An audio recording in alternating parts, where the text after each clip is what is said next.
Buenas tardes, buen día hermanos, buenas noches, depende en qué horario estés escuchando este video. Es un formato distinto del cual vamos a presentar la clase número 4. De hecho, la clase 4 la hemos tenido en la iglesia presencialmente. Bueno, por unos motivos de grabación no quedó bien grabada, así que estamos regrabando la clase para que pueda estar el contenido.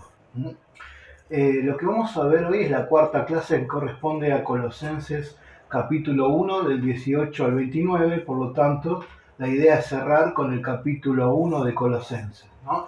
Y a partir de esto poder correr un poco más, ya que vamos a correr sin perder la esencia y sin perder contenido, y nos permitimos correr un poco más porque ya lo que se tenía que exponer como importante, que era acerca de Jesucristo, ya se ha hecho, ¿no? Su deidad y el lugar que ocupa en la creación. Y quiero decir el lugar que ocupa no en la creación, sino ante la creación. Porque el decir en la creación nos puede llevar a esa idea de un ser creado, pero ante la creación es el lugar de importancia, el valor que tiene Jesucristo ante la creación. Y hoy vamos a terminar vale decir, esas argumentaciones acerca de la deidad. Vimos la clase pasada lo que Pablo argumentó acerca de la naturaleza divina de Cristo, ¿no?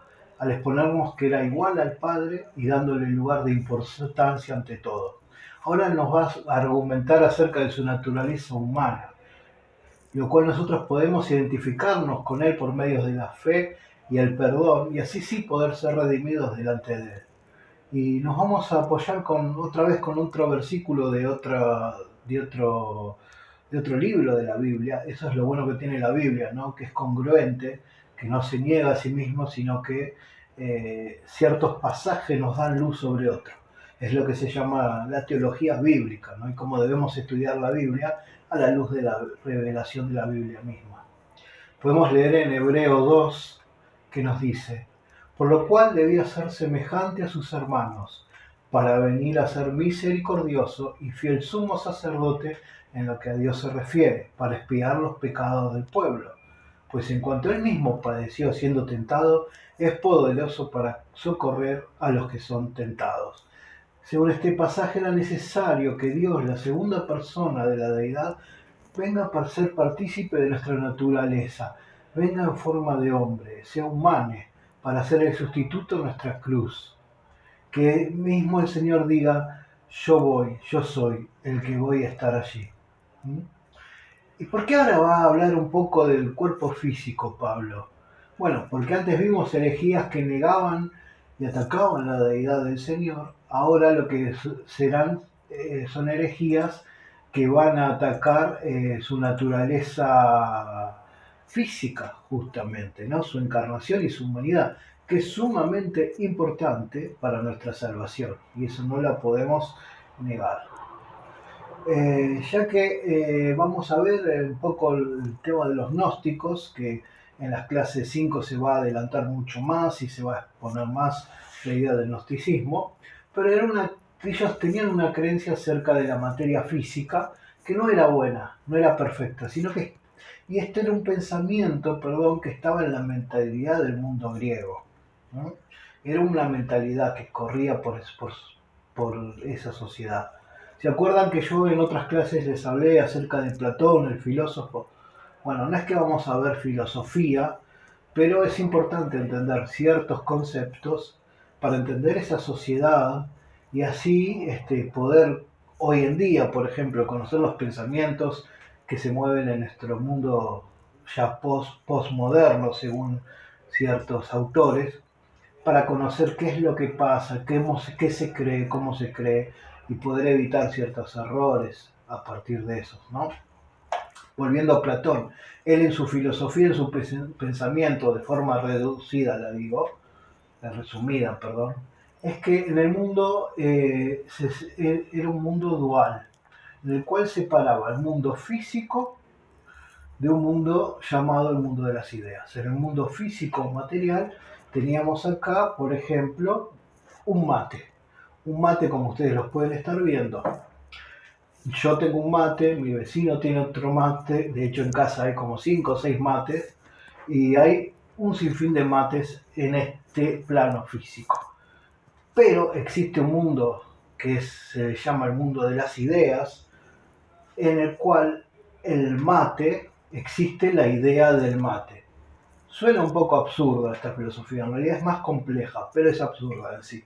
Existe el mate como idea. Ese mundo, el mundo de las ideas, es el mundo donde todo es perfecto, donde el mate no se rompe, no se pierde, es la esencia, es lo que sirve. En cambio, en el mundo físico está todo aquello de lo que no es perfecto, es imperfecto. Un mate puede estar rajado, puede estar sucio, viejo, puede romperse. Y así con todo. Acá en este plano de la vida existen los caballos. En el mundo de las ideas existe la idea de caballo, que es la idea de la perfección. Vemos más adelante, estamos hablando con Platón del siglo V antes de Cristo. En el siglo III antes de Cristo podemos encontrar a Aristóteles, que fue de hecho discípulo de Platón, y hay una concepción del universo astronómica y física que se la conoce como la concepción aristotélica tolemaica. Esta concepción del universo es la que duró inclusive hasta la Edad Media, que es la que se conoce como la concepción geocéntrica, ¿no? Que lo que nos importa acá no es en sí, no es en sí la idea del geocentrismo, sino la idea que ellos tenían. Separaban el universo en un mundo supralunar y sublunar. El supralunar es lo que había, el sublunar es lo que había bajo la luna, o sea, nosotros. Nuevamente, aquí los cuerpos tienen movimientos imperfectos, se frenan, no son movimientos todos iguales, está todo lo imperfecto. Y en el mundo supralunar, más allá de la luna, están los cuerpos celestes, creados de una materia perfecta, cuyos movimientos son perfectos y nunca se frenan. ¿Por qué cuento todo esto? Porque todas estas cosas nos van a hablar acerca de una mentalidad en la cual van a negar que todo lo que sea corporal y físico pueda tener algo de bueno. ¿Mm? Por lo tanto, teniendo esto en la cabeza, los griegos, con la encarnación de Cristo, pueden ver que si Dios, si Jesús es Dios en su segunda persona, era imposible que pudiera venir en un cuerpo físico. Dios no podría venir en un cuerpo físico, ¿no? Ahí se entiende la idea de que el Evangelio es locura para los griegos en 1 Corintios 1:23. Pero bueno, todos sabemos que Dios lo que creó todo es bueno, lo dice en Génesis, ¿no? Dios creó al hombre y lo creó bien. Después el pecado, la caída hizo todo, que todo se hiciera malo, pero Dios lo creó bueno. ¿eh? La idea es esa entonces, en la creencia que Jesús no había venido en la carne, que era solo un espíritu. Ellos decían que era como un espíritu, como una emanación de Dios, como un holograma de Dios, ¿no? Que el Dios no tenía un cuerpo físico Jesús. Pero podemos ver que esto ataca una de las doctrinas fundamentales, como hemos visto la semana pasada. Si nosotros vemos el versículo 14 de Colosenses, 1 Colosenses 14, que lo pasamos muy por arriba la clase pasada, ya un poco nos adelantó algo en su argumentación. ¿Y qué nos dijo?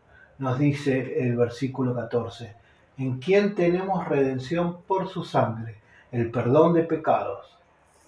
En quien tenemos redención por su sangre, el perdón de pecados. Acá nos dice algo muy importante acerca de su cuerpo, justamente de su sangre, por el cual tenemos esa redención. Está hablando del sacrificio. Era importantísimo que Él haya venido en cuerpo, en forma de hombre, porque en ese sacrificio, en esa cruz, es donde nosotros podemos lograr esa redención por fe, por méritos de Cristo delante del Padre. Entonces no se puede negar su naturaleza humana.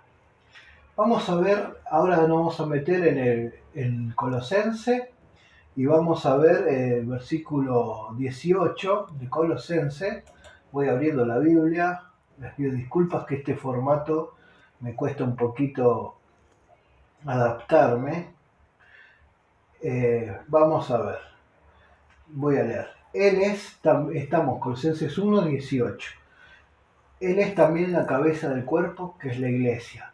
Él es el principio, el primogénito de entre los muertos, a fin de que Él tenga en todo la preeminencia, porque agradó al Padre que en Él habitara toda la plenitud, versículo 19, versículo 20, por medio de Él reconciliar todas las cosas consigo, habiendo hecho la paz por medio de la sangre de su cruz, por medio de Él. Repito, ya sean las que están en la tierra o las que están en los cielos.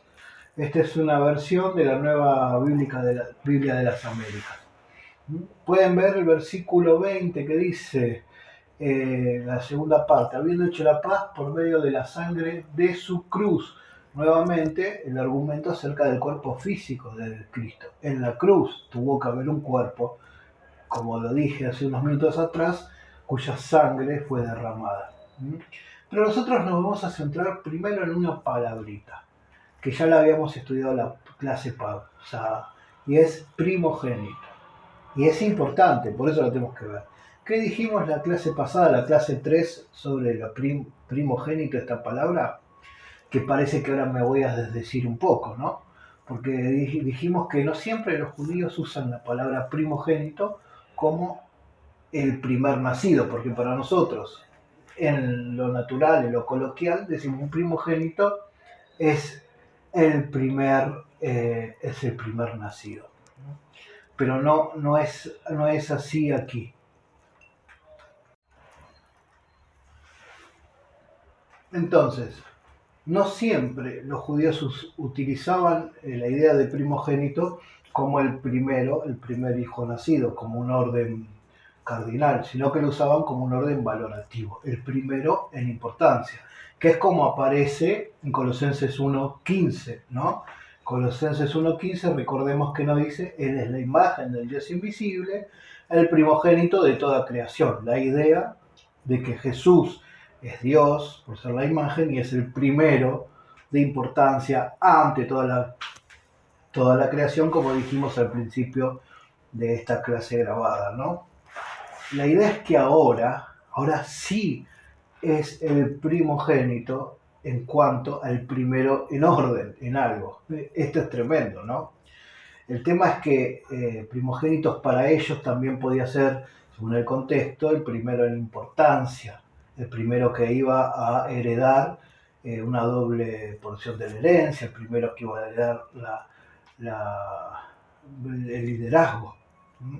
Eso puesto en Jesús significa habla de su deidad. Pero ahora en este versículo 18, que dice que es la cabeza del cuerpo, que es la iglesia, que es el principio, el primogénito de entre los muertos, para que tenga todo preeminencia. Preeminencia significa importancia. Acá sí es el primero. Y ahora quizás me puede decir, qué difícil que es estudiar la Biblia, porque una palabra a veces es de una manera, a veces de otra, pero si nos fijamos bien no es tan difícil. Nosotros en el castellano también utilizamos esto con las palabras, ¿no? Vemos que las palabras tienen movimiento. Se llaman conceptos polisémicos, son palabras que pueden significar diferentes cosas según de qué estamos hablando. Un ejemplo de eso es, yo les voy a dar una oración inventada.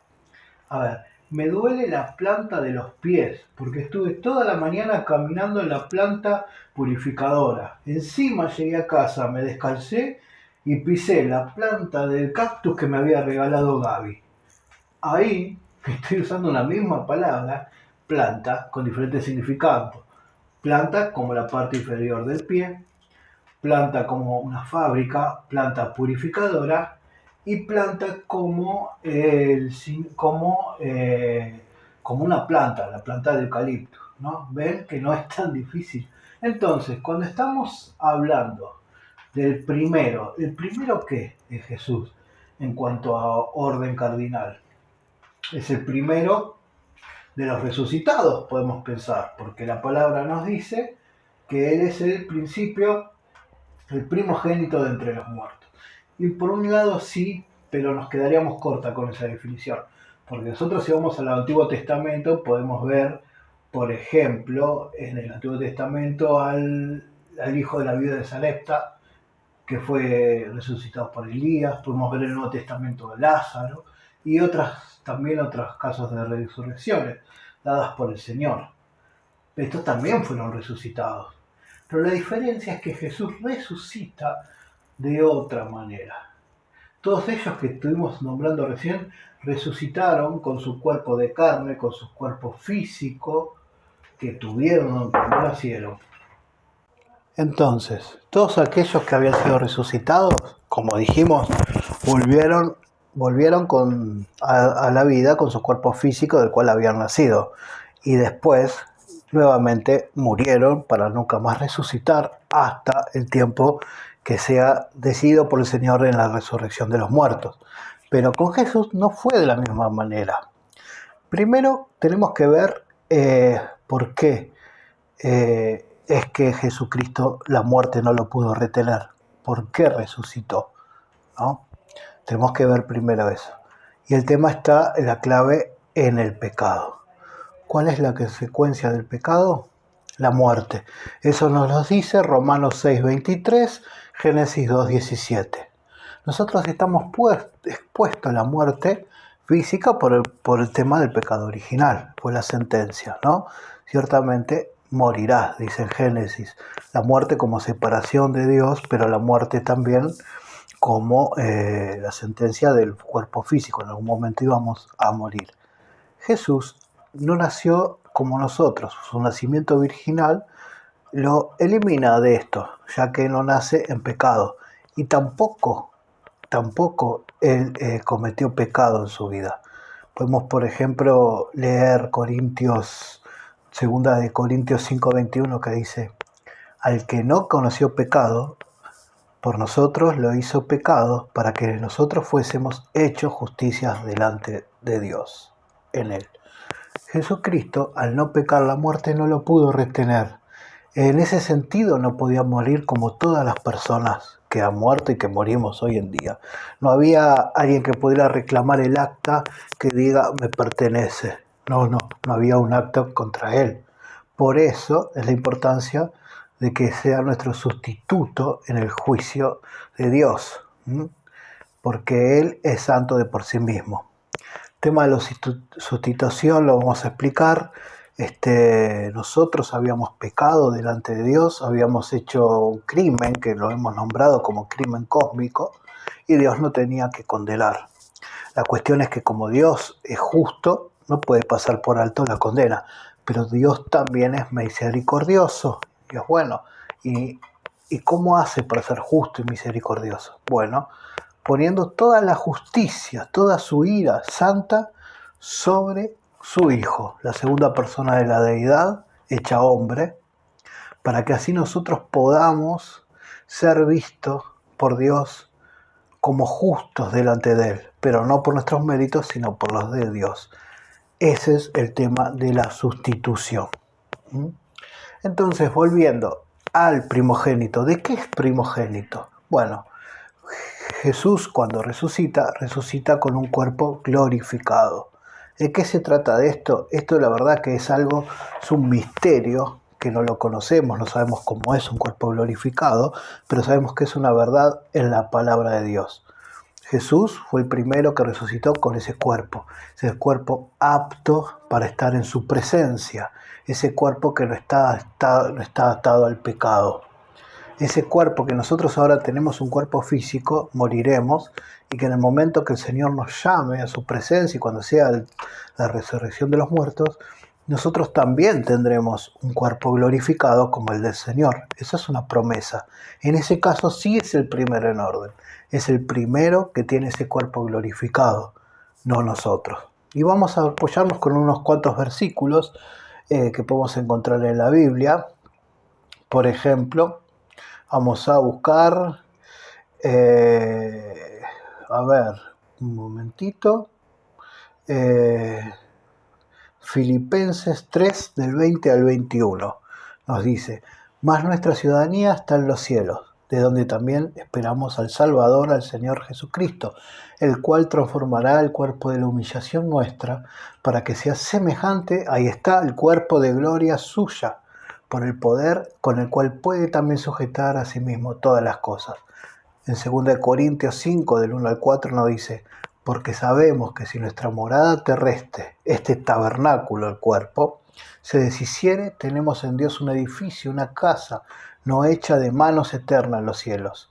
Y por esto también gemimos, deseando ser revestidos de aquella nuestra habitación celestial, pues así seremos hallados vestidos y no desnudos. Y en 1 Corintios 15, del 42 al 44, nos dice: así también es la resurrección de los muertos. Se siembra en corrupción, resucitará en corrupción. Se siembra en deshonra, resucitará en gloria. Se siembra en debilidad, resucitará en poder.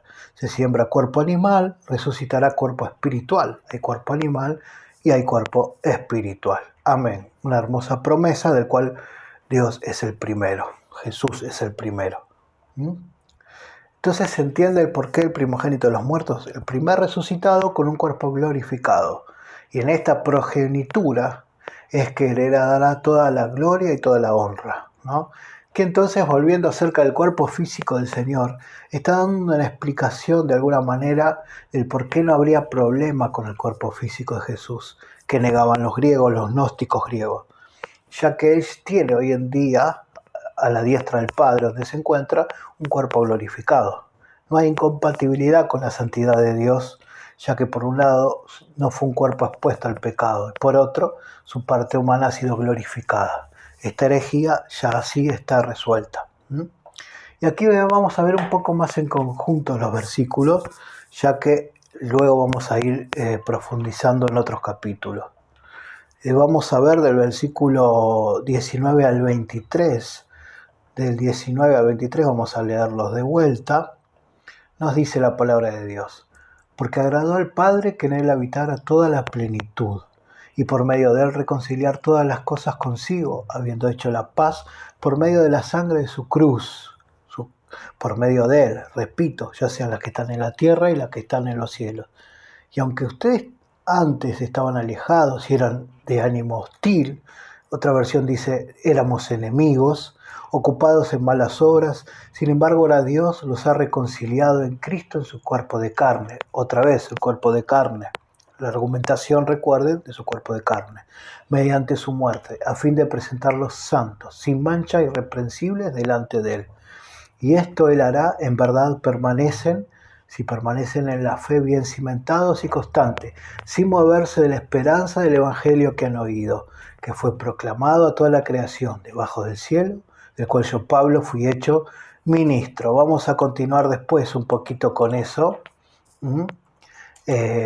pero básicamente nos vamos a centrar ahora en este tema del versículo 19 al 23. Dice que nos presenta la obra acá de la reconciliación y mediadora de Cristo. Cristo nuestro mediador ante Dios. No solo con nosotros, no solo nos redime a nosotros, sino que tenemos que recordar que el pecado también afectó a toda la creación, ¿no? La naturaleza, que también será redimida y será quitada la maldición sobre ella. Y obviamente, claro, con nosotros la humanidad, ¿no?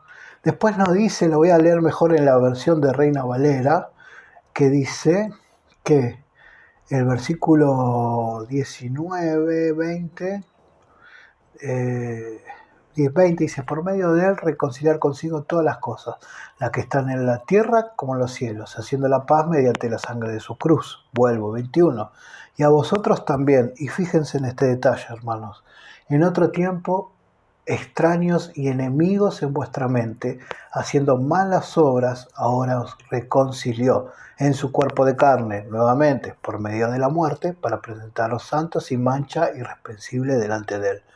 Quise repetir esta palabra por esta versión de Reina Valera que dice que éramos extraños y enemigos. Y quizás vos podés decir, yo nunca fui enemigo de Dios. Cuando no estaba en la iglesia, cuando venía acá, no era enemigo. Yo lo buscaba, yo lo amaba a Dios. Y te lo digo con conocimiento de causa, porque yo también pensaba lo mismo y somos humanos y nos podemos conocer muy bien. Nosotros decíamos que buscábamos a Dios, pero al Dios de la Biblia al que se reveló en la Biblia a través de su palabra y a través de Jesucristo que nos mostró, nunca lo podíamos llegar a buscar. Nunca íbamos a amar a ese Dios, porque realmente ese Dios es contrario a todo lo que nuestros deseos y toda nuestra naturaleza quiere. A ver, recuerdo en los evangelios dice Jesucristo, aquel que te pide que lleves una carga 1 milla, llévala 2. Si te piden un saco, dale 2. Si te pegan una bofetada, dale la otra mejilla. ¿Quién quiere ese Dios? ¿Quién quiere buscarlo? Humanamente y carnalmente. Cuando llegamos a Él, cuando nos arrepentimos, sí, ya por su Espíritu vamos a querer y amar a ese Dios. Y su Espíritu mismo nos llevará a amarnos. Pero nosotros lo que queríamos, buscábamos, era un Dios inventado. Nosotros somos fábricas de ídolos e inventábamos un Dios que no es el Dios que se nos revela en la palabra. Por eso éramos enemigos de Dios. Éramos enemigos de Dios. Éramos contrarios a los deseos de Él. Vimos el tema del cuerpo. Bien, vimos lo peligroso que era negar su deidad, las clases anteriores, pero también lo peligroso que es negar la humanidad de Jesucristo, ¿no?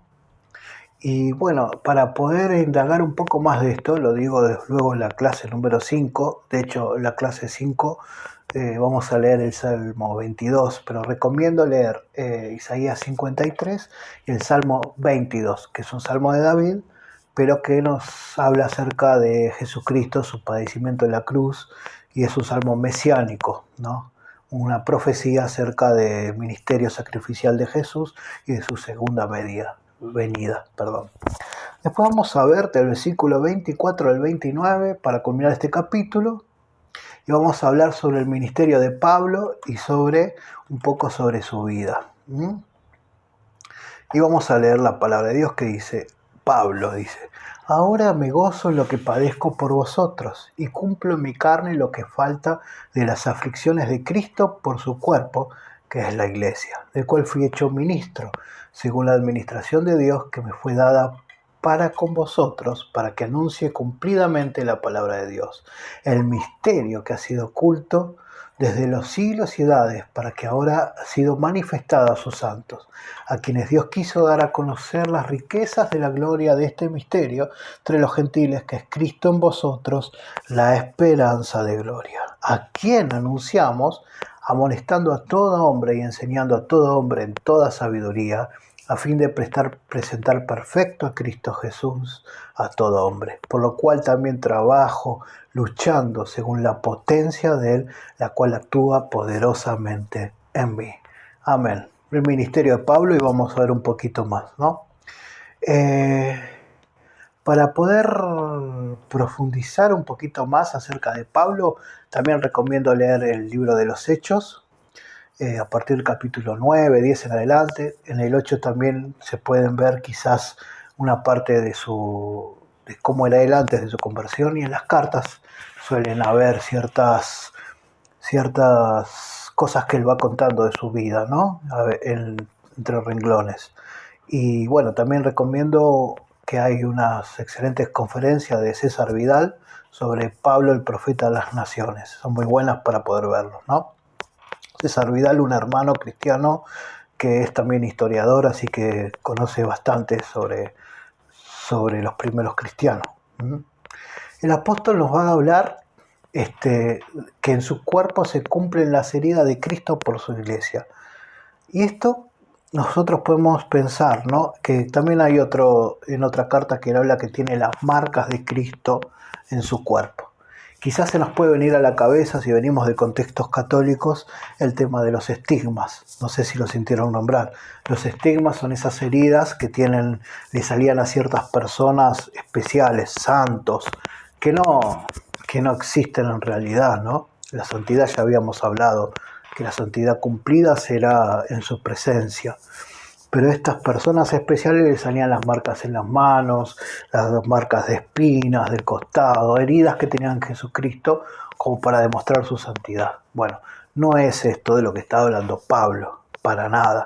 son heridas verdaderas, son marcas verdaderas que tienen que ver con su ministerio. De hecho, él está encarcelado en este momento de escribir la carta y el motivo de eso es justamente llevar el evangelio a los gentiles. ¿Por qué? Porque los judíos los empezaban a calumniar, los empezaban a denunciar adelante de los romanos, que hasta ahora no les molestaban a los romanos de por sí, pero alborotaban un poco el imperio y por eso lo era encarcelado. ¿Y cuáles son estas marcas, estas heridas? Bueno, pensemos 2 naufragios, pensemos enfermedad, pensemos una picadura de serpiente, apedreado, maltratado, sufrió hambre. La verdad que un verdadero apóstol que la pasó bien. ¿Recuerdan? Bien mal la pasó. No la pasó bien, quise decir, perdón. ¿Se acuerda cuando hablamos acerca del apóstol, el mensajero? No importaba su vida, importaba el mensaje, pero más importaba quién enviaba a ese mensajero. Y ellos daban su vida por ese mensaje. Y este es el apóstol Pablo, entregando su vida por el mensaje. Esto es lo que era ser un verdadero apóstol. Y bueno, de paso estamos viendo acá un poco que él nos dice que esto es por la iglesia, es a causa, por y para el evangelismo. Él entiende que todas estas cosas que él pasó es un propósito de Dios. De paso vemos, cuando vimos la clase acerca de las oraciones, cuando oraba por sabiduría, inteligencia y conocer la voluntad de Dios, que oraba por eso por los hermanos de Colosas, bueno, él conocía la voluntad de Dios, tenía sabiduría e inteligencia espiritual, porque entendía que todas estas aflicciones tenían que ver con el Evangelio. Eso es lindo verlo, ¿no? Por último, hay un concepto que quiero compartir del versículo 26 y 27 que quiero leerlo. Dice que él, empieza la lección del 25, del cual fui hecho ministro según la administración de Dios, quiere decir que Dios lo hizo apóstol, que me fue dada para con vosotros, para que anuncie cumplidamente la palabra de Dios. El misterio, presten atención a esto, el misterio que había estado oculto desde los siglos y edades. El misterio que había sido oculto desde los siglos y edades, repito, pero que ahora ha sido manifestado a sus santos, a quienes Dios quiso dar a conocer las riquezas de la gloria de este misterio nuevamente entre los gentiles, que es Cristo en vosotros, la esperanza de gloria. Quise repetir bastante esto del misterio, y la palabra lo repite, porque suena rimbombante. Quizás uno se puede pensar, los misterios, nos va a hablar ahora acerca de esos espíritus, nos va a hablar acerca de los ángeles, nos va a hablar de cosas que todavía no se conocen. ¿Cuál es ese misterio? ¿Cuál será? ¿Qué piensan ustedes? Bueno, vamos a ver. El misterio que no estuvo revelado antes, que es la reconciliación de la humanidad con Dios por medio de Jesucristo. Este es el misterio. Misterio no porque es algo oculto que no se puede saber, porque no estuvo dado a conocer hasta el momento del tiempo oportuno de Dios, que había sido esto, a partir de Jesucristo y su sacrificio y a partir de la iglesia.